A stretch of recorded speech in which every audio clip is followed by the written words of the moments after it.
Dear children, welcome you all in the online classes of Bishop Academy. Today we shall discuss the relation between drift velocity and electric current. This is one of the most important topic asked in 3 marks. First of all, we have to choose a conductor having length L and cross section area A. It means this cross section area is A. It is connected by a battery of V volt. It means it is applied by a potential V, and which generates electric field E along this direction. You know, the direction of drift velocity is always opposite to the direction of electric field, and I current flown through the circuit. It's okay. First of all, we have to find out the electric current. Then let us consider volume of conductor. Volume of conductor. What is the volume of conductor? Since conductor is in the cylindrical shape and volume of cylinder is area into pi r square h. Pi r square is the area of cross section and height is h. Here area is A and height is L. Length जो है L है, यानी कि जो cylinder की ऊंचाई है, लंबाई L है, और इसका जो क्रॉस सेक्शन एरिया है वो A है, तो A इंटू L होगा. If N is the electron density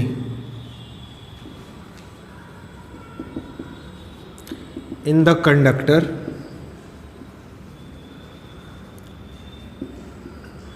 conductor में इलेक्ट्रॉन डेंसिटी मतलब कि number of electron per unit volume है ये. तो पर यूनिट वॉल्यूम में यदि n नंबर ऑफ इलेक्ट्रॉन हो तो इतने वॉल्यूम में कितने इलेक्ट्रॉन होंगे. Then total electron in conductor is equals to, total electron जो हो जाएगा वो हो जाएगा आपका n into A into L. n जो है number of electron per unit volume है और एल है टोटल वॉल्यूम, यानी कि यूनिट वॉल्यूम में इलेक्ट्रॉन और टोटल वॉल्यूम का मल्टीप्लाई कर देंगे तो टोटल नंबर ऑफ इलेक्ट्रॉन पता चल जाएगा. टोटल इलेक्ट्रॉन पता लग गया. कंडक्टर में एक इलेक्ट्रॉन का चार्ज ई होता है, तो टोटल चार्ज क्या होगा?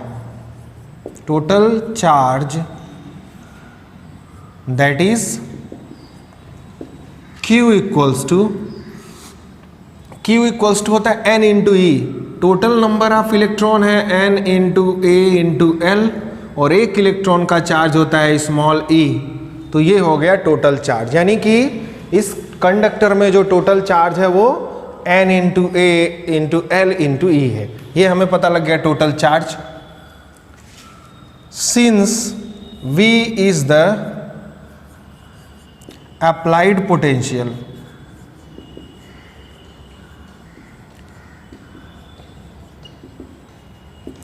V जो है अप्लाइड पोटेंशियल है, तो V इक्वल्स टू होता है आपका E अपान L, इलेक्ट्रिक फील्ड अपान L. ठीक है. अब जब ये अप्लाई किया जाएगा तो ड्रिफ्ट शुरू हो जाएगा. अब इलेक्ट्रॉन की ड्रिफ्ट पोटेंशियल, इसको इक्वेशन नंबर 1 मान लेते हैं, इसको इक्वेशन नंबर 2 मान लेते हैं. जो इलेक्ट्रॉन की ड्रिफ्ट वेलोसिटी है v, since we know that, since हम जानते हैं वेलोसिटी इज इक्वल्स टू होता है displacement upon time. It's okay. तो अगर हमें टाइम पता करना है कि यहाँ से यहाँ तक इलेक्ट्रॉन को मूव करने में कितना टाइम लगा, तो टाइम t इक्वल्स टू क्या हो जाएगा? Time t is equals to distance, distance है टोटल वायर का L, लेंथ. टाइम अगर हमें पता करना है तो टाइम इक्वल्स टू होता है डिस्प्लेसमेंट अपॉन इस वेलोसिटी.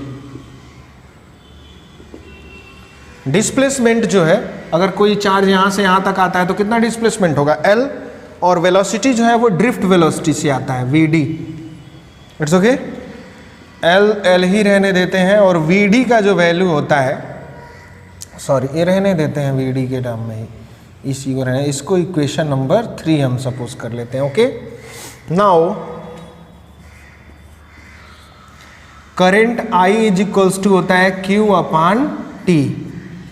Q का वैल्यू इक्वेशन 1 से पुट कर लेते हैं, N A into L into E upon time T का वैल्यू है L upon VD। L upon VD चला जाएगा ऊपर न्यूमरेटर में, L से L कैंसिल हो गया, यानी कि current I equals to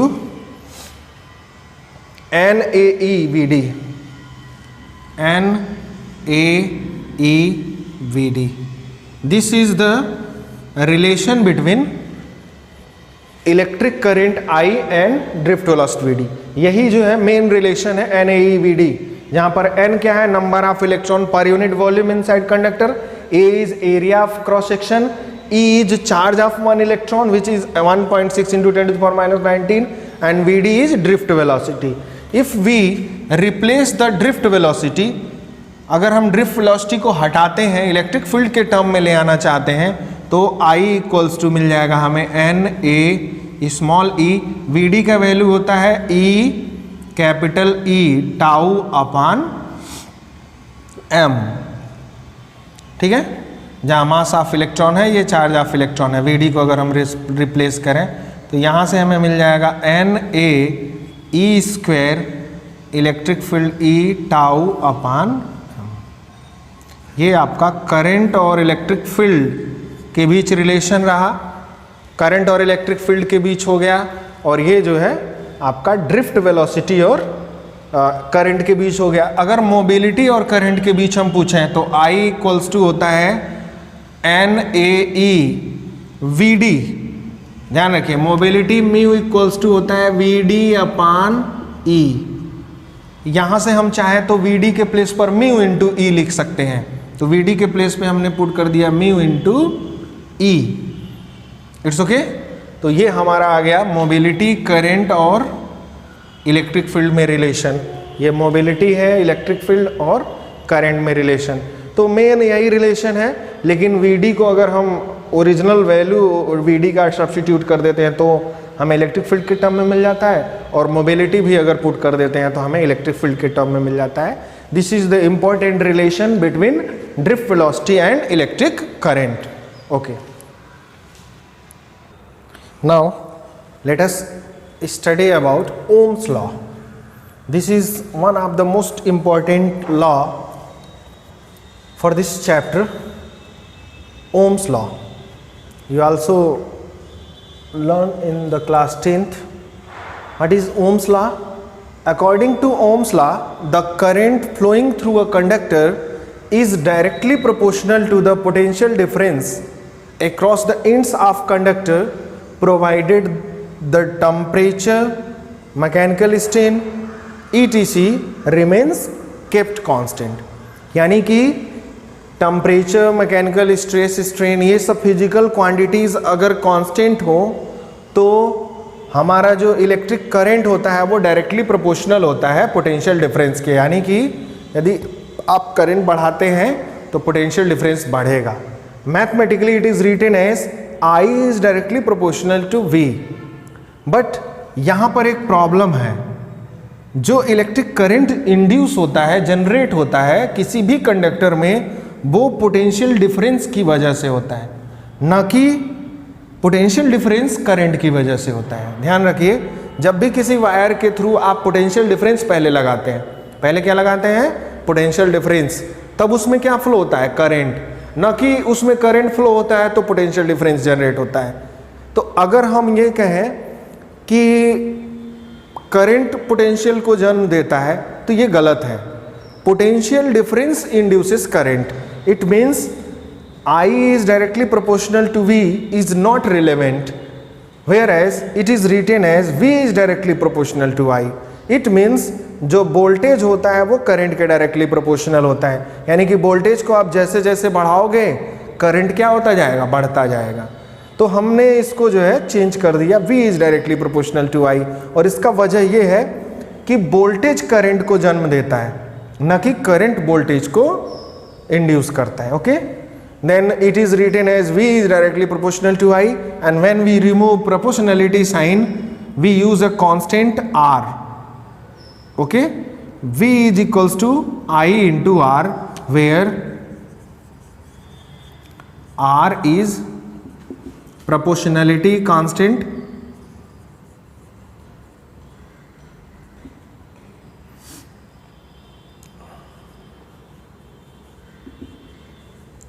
constant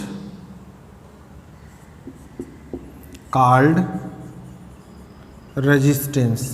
आगे हम इसके बारे में डिटेल पढ़ेंगे. रेजिस्टेंस, इसको हम रेजिस्टेंस कहते हैं, यानी कि अगर हम R को सब्जेक्ट करें तो ये V अपान I हो जाएगा जो कि कांस्टेंट है. It means R is equals to V upon I which is constant.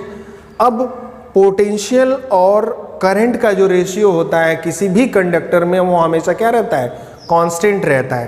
तो अगर हम वोल्टेज और करंट में ग्राफ ड्रॉ करें तो एक्स एक्सिस पे वोल्टेज ले लें और वाई एक्सिस पे करंट, तो जिस रेशियो में वोल्टेज हम बढ़ाएंगे सिमिलर उसी रेशियो में करंट भी बढ़ेगा. इसका मतलब आपको जो है स्ट्रेट लाइन मिलता है. जो ग्राफ मिलता है वो कैसा मिलता है, स्ट्रेट लाइन मिलता है. It means for a conductor in which physical conditions are constant, the graph between voltage and current is always straight line. और ऐसे कंडक्टर्स को हम कहते हैं ओमिक कंडक्टर, जो इस रूल्स को फॉलो करते हैं. ओके, अब हम आगे देखते हैं कि ओम्स ने जो ये लॉ दिया, जो हमारा थ्योरेटिकल पोर्शन है, कैसे उसको फॉलो करता है. तो अगला टॉपिक है डिडक्शन ऑफ ओम्स लॉ.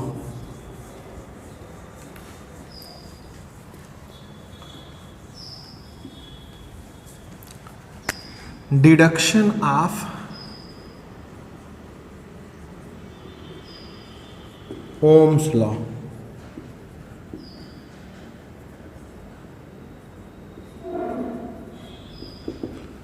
जो हमने अभी थ्योरेटिकली यानी कि ड्रिफ्ट वेलोसिटी और ये सब स्टडी किया, उसके अकॉर्डिंग देखते हैं ओम्स लॉ क्या होता है, कैसे हम करते हैं ओम्स लॉ का deduction. Since we know that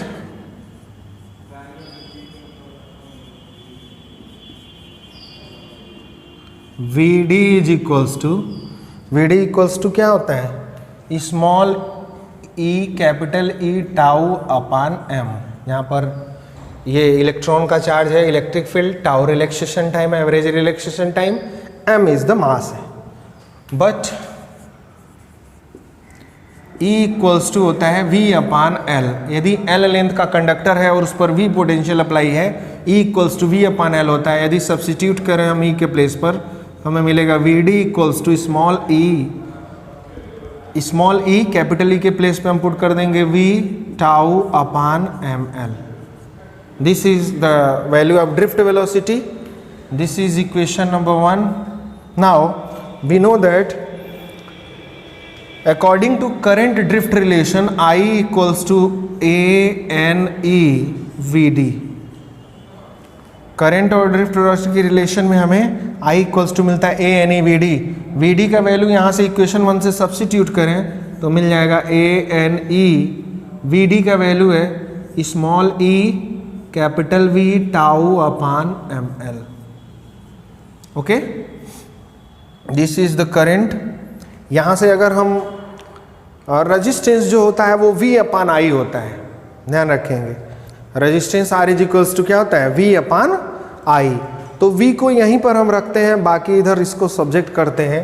हम लिख सकते हैं V upon I equals to, I को हमने इधर भेज दिया, M और L न्यूमरेटर में चला जाएगा, M into L upon ANE square and tau, ANE square upon tau.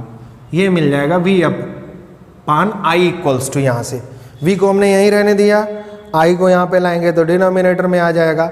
जो यहाँ डिनोमिनेटर में है वो न्यूमरेटर में आ गया, M into L ANE into E square and tau. ये हमने यहाँ पर लिख लिया. It's okay. अब हमें देखना है कि क्या ये कांस्टेंट है कि नहीं. यदि ये कांस्टेंट है तो हमारा ओम्स लॉ सही है, एंड अदरवाइज क्या होगा, ओम्स लॉ जो ओम ने जो लॉ दिया था वो गलत हो सकता है. m is the mass of electron, क्या कभी मास ऑफ इलेक्ट्रॉन बदलेगा? नहीं।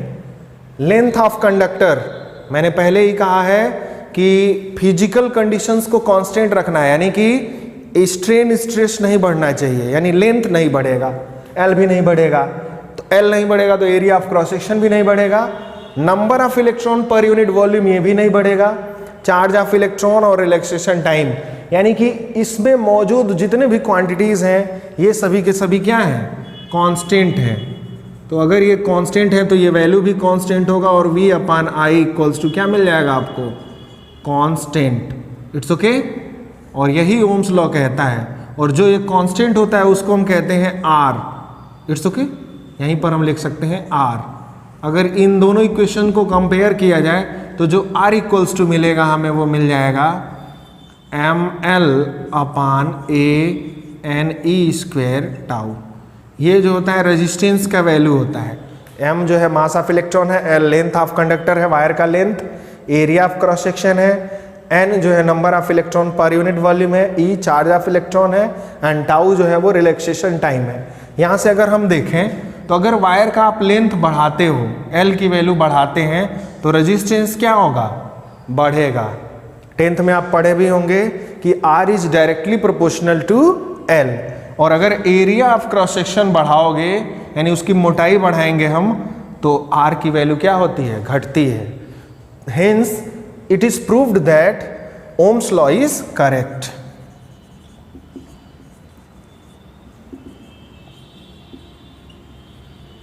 कैसे करेक्ट है? क्योंकि v अपान आई का जो रेशियो है वो कांस्टेंट है। v अपान आई का जो रेशियो है वो कांस्टेंट है। v अपान आई का यदि रेशियो कांस्टेंट है तो आपका ओम्स लॉ क्या है? करेक्ट है। This is the deduction of Ohm's law.